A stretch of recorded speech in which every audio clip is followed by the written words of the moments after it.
8 hari menjelang Ramadan 2024, harga cabai dan tomat di Pasar Mardika Ambon kini melambung tinggi dari harga biasanya. Menurut salah seorang pedagang, Yati, kenaikan harganya bahkan 2 kali lipat dari penjualan harga normal. Misalnya untuk cabai keriting kini dibanderol seharga Rp45.000 per kilogram dari harga sebelumnya Rp20.000.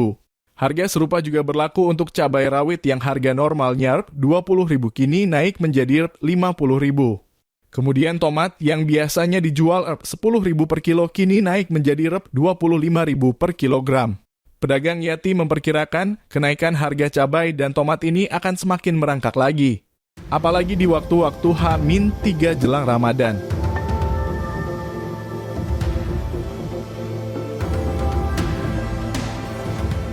Download Tribun X sekarang, menghadirkan lokal menjadi Indonesia.